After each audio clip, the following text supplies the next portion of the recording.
My wife's online date turned into the brutal trap she never saw coming. Reddit cheating stories. I never thought I'd be the kind of man who would set a trap for his wife. For years, I believed in love, loyalty, and trust. But sometimes, trust can be the very weapon that destroys you. And sometimes, betrayal forces you to play a game you never imagined yourself playing.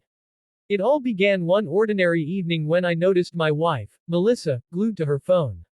At first, I didn't think much of it. She was always texting her sisters or checking social media. But over the weeks, I noticed something different. Her late-night smiles, her secretive giggles, the way she suddenly angled her phone away from me whenever I walked into the room. The woman I had been married to for 12 years was drifting away from me. She wasn't cruel, she wasn't openly cold, but she was absent. And the absence was worse than anger. One night, after she went to bed, I sat on the couch staring at her unlocked phone she'd left charging on the side table. I told myself I wouldn't invade her privacy. I told myself that if she was hiding something, it would reveal itself eventually. But then, my heart overpowered my logic. I opened the phone. And there it was. A string of messages on a dating app under a fake name. She had been talking to a man for weeks, maybe months. Their words weren't just casual flirting, they were intimate, filled with promises, fantasies, and excitement. She had even set a date to meet him. The messages crushed me. My hands trembled, my vision blurred, and the woman I thought I knew suddenly felt like a stranger. But as the pain hit me, another thought entered my mind, an idea so sharp, it cut through the heartbreak. What if I was the one behind that profile? I knew it was dangerous, but I couldn't resist. That night, I created a fake account using photos from a stock image site. I gave myself a name, a background, and a story. Within hours, I matched with her. She didn't recognize me. She flirted, laughed, and opened up in ways she hadn't with me in years. And then she said it. I'd love to meet you in person. My chest tightened. My wife was setting up an online date, only this time, it wasn't with some stranger. It was with me. I carefully orchestrated everything. The time, the place, the exact setting. I told her to meet at a quiet cafe downtown. I knew she would think it was romantic, hidden away, and discreet. The night before, I could barely sleep. My mind wrestled with guilt, anger, and heartbreak. Was I going too far? Was I cruel for trapping her like this? Or was it justice? The day arrived. She dressed carefully, far more carefully than she ever did for our dinners. She wore the perfume I'd bought her on our anniversary, the one she'd stopped using months ago. Watching her leave the house that evening felt like watching my whole marriage walk out the door. I waited at the cafe, my heart pounding like a drum.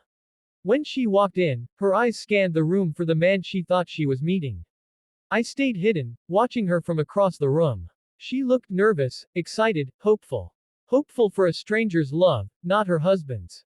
That was the knife that cut the deepest. After a few minutes, I stood up. I walked toward her slowly, each step heavier than the last. She turned, and when her eyes met mine, everything in her face crumbled. Shock, fear, guilt. Melissa, I said quietly, my voice shaking but steady. Looking for someone. Her lips trembled. She stammered excuses, claims that it wasn't what it looked like, that she was just curious, that she wasn't going to go through with it. But the messages on her phone told another story. I sat across from her, the silence between us louder than the chatter of the cafe. For the first time, she had nowhere to hide. This wasn't an argument at home she could storm away from. This was the brutal truth, laid bare under the dim cafe lights. I told her everything, how I found her messages, how I created the profile, how I became the man she thought she wanted. Her face went pale, and then the tears came. She begged for forgiveness, swore she still loved me, swore she was just lost. But in that moment, I realized something important. Love cannot survive in a cage of lies. I had trapped her, yes, but the truth was, she had trapped herself long before I ever set my plan in motion. That night, I didn't scream. I didn't cause a scene.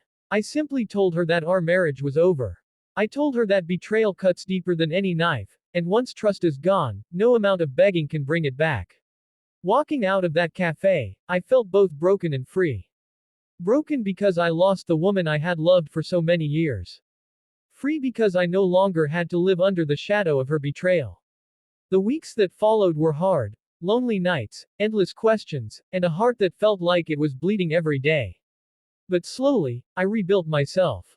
I spent time with friends, focused on my career, and started therapy.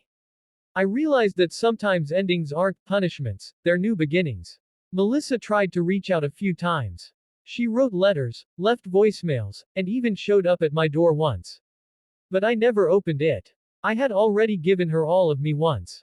I wasn't going to do it again. And here's the lesson I want anyone listening to this to take away. Love is not about traps, games, or secrets. It's about honesty, respect, and loyalty. If you ever find yourself on the other side of betrayal, remember this: sometimes the bravest thing you can do is walk away. Because walking away isn't weakness. It's strength. It's choosing yourself when the person you love chooses someone else.